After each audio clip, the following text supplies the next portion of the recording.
இங்க இருக்கக்கூடிய மாணவர்கள் எனக்கு தெரிந்த வரைக்கும் கிட்டத்தட்ட பாதி பேராவது மிக சாதாரணமான பொருளாதார பின்னணியிலிருந்து படிக்க வந்த பிள்ளைகளாக இருக்கலாம். ஒரு விவசாயின் மகனா இருக்கலாம், ஒரு தனியார் அலுவலகத்தில் ஒரு சின்ன பணி செய்யக்கூடிய ஒரு தந்தையின் மகனாக இருக்கலாம், அல்லது ஒரு சின்ன கடை வச்சிருக்கக்கூடிய அப்பாவின் பிள்ளையாக இருக்கலாம், அரசாங்க உத்தியோகத்தில் 15 வருஷமா ஏதோ ஒரு சின்ன வேலை பார்த்துக்கூடிய ஒரு சாதாரண பணியில் இருக்கக்கூடிய பிள்ளையாக இருக்கலாம். ஆனா யோசிச்சு பாருங்க, அப்பா தனக்கு பொருளாதாரத்திலே பிரச்சனை இருக்கிறது, வாய்க்கு கைக்கு தான் சரியா இருக்குது, வாங்கின கடனை கொடுக்க முடியல, வட்டிக்கு கட்டினவன் வாசல்ல வந்து நிக்கிறாங்கிறதுக்காண்டி பிள்ளை படிக்க வேணா, கூட வேலைக்கு வேணா உங்களை கூப்பிடல. அவருடைய பொருளாதாரத்துக்கு நீங்க எல்லாம் 7 வயசுக்கு வயலுக்கு வேலைக்கு போயிருக்கணும். பல பேர் வேணா நம்மளால என்ன பண்ண முடியும், இழுத்து இன்னும் கொஞ்ச நேரம் 7 மணி நேரம் வேலை பார்க்கறது 8 மணி நேரமா வேலை பார்க்க முடியுமா, 10 மணி நேரமா வேலை பார்க்க முடியுமா, சொந்தக்காரன் கடன் வாங்க முடியுமா, அரசாங்கத்துல ஏதாவது லோன் கொடுக்கறாங்களா அதை பார்க்க முடியுமா, கூடுதலாக உழைக்க முடியுமா அப்பா யோசிச்சார். அவருக்கு இன்னமும் காலத்துல 2வது பிள்ளை வருது, நெருக்கடி வந்தப்ப ஒரு பிள்ளையை படிப்பை நிறுத்திடுவோம் அவர் யோசிக்கல. இன்னமும் இந்த 2வது பிள்ளையை படிக்க வைக்கிறதுக்கு என்ன பண்ணுவோம்னு பார்த்தாரு. அம்மாவுடைய நகை அடமான வச்சாரு, அவர் வச்சிருந்த பணத்தை எல்லாத்தையும் சேமிச்சு வச்சாரு, சின்னதாக சொத்தின் ஒரு பகுதியை வித்தார். என் பிள்ளைகளை இன்ஜினியர் ஆக்கி பார்க்க, டாக்டர் ஆக்கி பார்க்க, அல்லது ஒரு ஆடிட்டர் ஆக்கி பார்க்க, ஒரு நல்ல மனுஷன் ஆக்கி பார்க்க, ஒரு பதவியில் உட்கார்ந்து வச்சு அழகு பார்க்க என்னிடம் என்னவெல்லாம் இருந்தது என்பதை தான் உங்கள் தந்தை கணக்கு போட்டார். என்னவெல்லாம் இல்லை என்று கணக்கு போட்டிருந்தால் நீங்கள் இங்கே இல்லை. நம்ம தந்தைகிட்ட நம்ம கத்துக்க வேண்டிய விஷயம் அதுதான். என் மகனை ஆளாக்கி பார்க்க, என் மகளை ஆளாக்கி பார்க்க என்கிட்ட என்னவெல்லாம் இருக்குன்னு பார்த்தார். என்னோட உழைப்பு இருக்கிறது, கூடுதலாக உழைக்கிறேன், இதோ உதவிக்கு வருவதற்கு ஒரு சொந்தக்காரன் இருக்கான், அவன்கிட்ட கொஞ்சம் காசு வாங்கிக்கிறேன், அதை திரும்ப கடனாக கொடுக்கிறேன். நான் உழைப்பது ஒரு மட்டுமல்லாமல் என்னுடைய மனைவியும் உழைக்க சொல்லுகிறேன். என்னுடைய 3 வேளை சாப்பாடுல இருந்து 1 வேளை சாப்பாட்டை நான் இறுக்கி பிடிக்கிறேன். 2 சட்டை வாங்குற இடத்துல 1 சட்டை வாங்குறேன், ஆப்பிள் பழம் வாங்குற இடத்துல வாழைப்பழம் வாங்குறேன்னு எப்படி யோசிச்சார்? உங்கள் மீது இருக்கக்கூடிய பிரியம், அதே பிரியம் உங்கள் பெற்றோர்கள் மீது உங்களுக்கு இருக்கும் என்றால் படியுங்கள், அவ்வளவுதான். அதே பிரியம் உங்கள் பெற்றோர்கள் மீது உங்களுக்கு இருக்கும்னா, 2 ஆப்பிள் ஒரு வீட்டுல இருக்கு அல்லது 1 ஆப்பிள் இருக்குன்னா, அழுகிய ஆப்பிளையே எடுத்து சாப்பிடுகிற அப்பாக்களின் தியாகத்திற்கு முன்னால் நீங்கள் படிச்சு என்ன படிக்காம என்ன? வீட்டுல என்னையா கவனிச்சிருங்களா உங்க அப்பாக்களை? ஆப்பிள் பழத்தின் அழுகிய பக்கத்தை திங்கிறார்கள் இன்னமும் அப்பாக்கள். நல்ல பக்கம் என் பிள்ளைக்கு வேணும் நினைக்கக்கூடிய அப்பா உலகத்துல நம்ம ஊர்ல மட்டும் இருக்கான். அவன் தியாகத்திற்கு முன்னால் உங்கள் அறிவெல்லாம் சும்மா ஒண்ணும் கிடையாது. It is a reciprocation. Don't think it is your duty. இது நீங்கள் உங்கள் சமூகத்திற்கு செலுத்தும் நன்றி கடன்.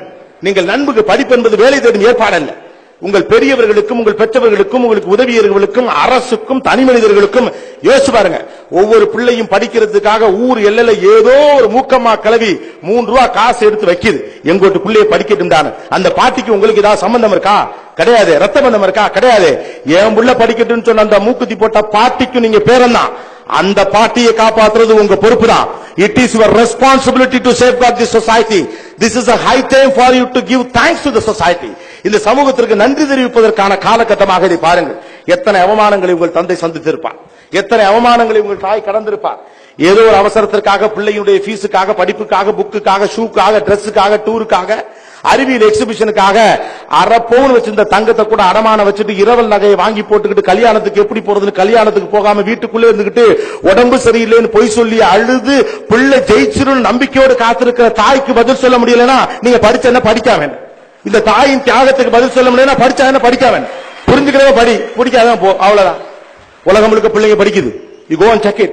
நீங்க ஆசைப்படக்கூடிய dollar driven countries, so called dollar driven countries like America or Australia, நீங்கள் எல்லாம் ஆசைப்படும் உலகின் மிகப்பெரிய நாடுகள். ஆனா அங்கெல்லாம் ஒரு பிள்ளையை படிக்க வைக்க இவளெல்லாம் யாரும் கஷ்டம்லாம் படுறதில்லை. காலையில ஒரு இடத்துல வேலைக்கு போயிட்டு ஜேபி சார் மாதிரி ஆட்களை கேளுங்க, வேர்ல்டு ஸ்டூடெண்ட்ஸ் கொஞ்சம் டிராவல் பண்றவங்க.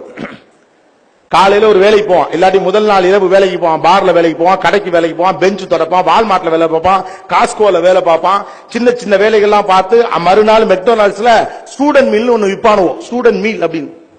அந்த ஸ்டூடெண்ட் மீல குறைச்சு காசு கொடுத்து வாங்கிட்டு அவன் ஸ்கூலுக்கு போனான். அவன் பீஸ் அவன் தான் கட்டிக்கணும். ஒரு குறிப்பிட்ட வயதுக்கு பிறகு தான் வாழ்ந்து கொண்டிருக்கக்கூடிய சொந்த வீட்டுக்கு வாடகை கொடுக்கணும் அப்பா சொல்லிடுவார். பிள்ளைக்காக சொத்து சேர்த்து வைக்கக்கூடிய அப்பனாத்தாள்கள் ரொம்ப கம்மியா இருக்கக்கூடியது உலகம் முழுக்க. இங்க மட்டும்தான் அப்பனாத்தால காப்பாற்றணும்னு நினைக்கிற பிள்ளையும் இருக்கிறான், சாகுற வரைக்கும் பிள்ளைக்காக வாழ்ந்துட்டு சொத்து வச்சுட்டு போற அப்பனாத்தால் இருக்கான். இந்த உலகம் வேற, இது நாம வேற. அங்க ஒவ்வொருத்தம் படிக்கிறது அவனை காப்பாத்திக்க, நீங்க படிக்கிறது உங்களை காப்பாத்திக்க இல்ல, ஊரை காப்பாத்த, குடும்பத்தை காப்பாத்த. நமக்கு அந்த பெரிய பொறுப்பு இருக்கிறது. யோசிச்சு பாருங்க, குண்டுமணி தங்கம் போட்டுக் கொள்ள வேண்டும் என்பது நம்முடைய மரபு.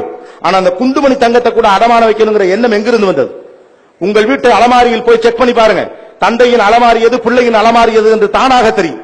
வீட்டு வாசலில் கிடக்கிற செருப்பில் சொல்ல முடியும் எது தந்தையினுடையது எது மகனுடையது என்று.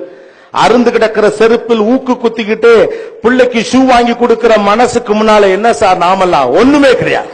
அருந்து போன செருப்பை தச்சு தச்சு போடுறான் அப்பங்காரு.